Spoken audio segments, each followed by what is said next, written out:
BJP की rally में DP Yadav की मौजूदगी की तस्वीरें सामने आई है। ये रैली हरियाणा के अंबाला में मंगलवार को थी और खास बात यह है कि इस रैली में एक ही मंच पर बीजेपी अध्यक्ष अमित शाह भी थे और डीपी यादव भी।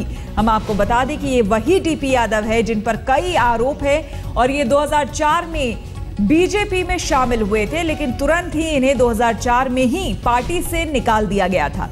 अब एक ही मंच पर अमित शाह और डीपी यादव की मौजूदगी से यह सवाल पैदा हो रहा है कि क्या डीपी यादव फिर से बीजेपी में शामिल होंगे, और अगर ऐसा होता है तो एक बार फिर से सरकार पर कई सवाल खड़े हो जाएंगे। मोदी सरकार पर, जहां पर भ्रष्टाचारियों की कोई जगह नहीं है, ऐसा कहती आई है सरकार, जहां पर दागियों की कोई जगह नहीं है, इस तरह की बातें कहती आई है सरकार। ऐसे में डीपी यादव अगर बीजेपी में शामिल होते हैं तो सवालिया निशान लगेगा बीजेपी पर और बीजेपी की सरकार पर, एनडीए की सरकार पर सवालिया निशान लगेगा।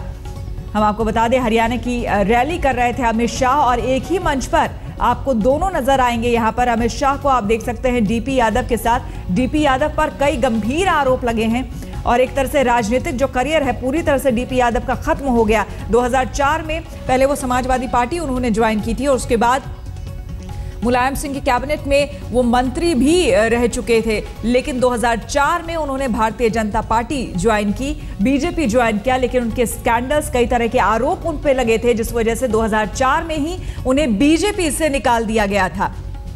और एक बार फिर इतने लंबे अरसों बाद हरियाणा में जब चुनावी रैली को संबोधित करने अमित शाह पहुंचे तो एक ही मंच पर अमित शाह और डीपी यादव नजर आए हैं। ये तस्वीरें काफी कुछ बयां कर रही है और जिस तरह का जेस्चर है दोनों के बीच में, आप देख सकते हैं जिस तरह से मेल मुलाकात हो रहा है, हाथ मिलाया गया।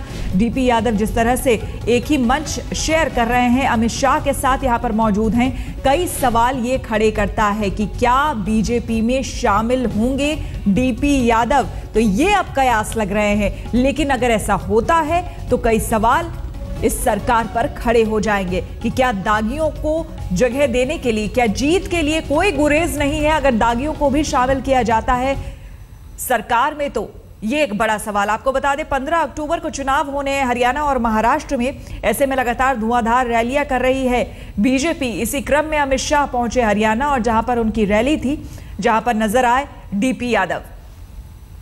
दबंग और बाहुबली नेता रहे हैं अपने इलाके के, वेस्टर्न यूपी इनका इलाका रहा है जहां पर ये अपनी राजनीति करते रहे हैं। हालांकि कई गंभीर आरोपों से भी हमेशा डीपी यादव घिरे रहे।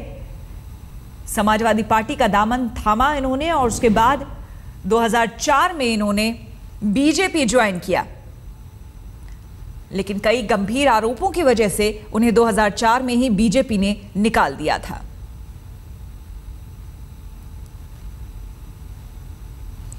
2007 में उन्होंने अपनी पार्टी राष्ट्रीय परिवर्तन दल बनाया।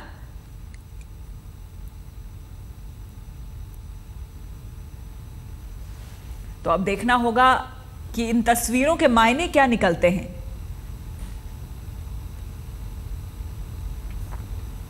क्योंकि जिसे 2004 में स्कैंडल्स की वजह से, आरोपों की वजह से निकाला गया था, क्या उसे बीजेपी दोबारा शामिल कर लेगी, ये एक बड़ा सवाल है। और अमित शाह, जिन पर खुद आरोप शिवसेना अब लगा रही है कि अगर राजनाथ सिंह अध्यक्ष होते बीजेपी के तो यह गठबंधन शिवसेना और बीजेपी का महाराष्ट्र में गठबंधन नहीं टूटता।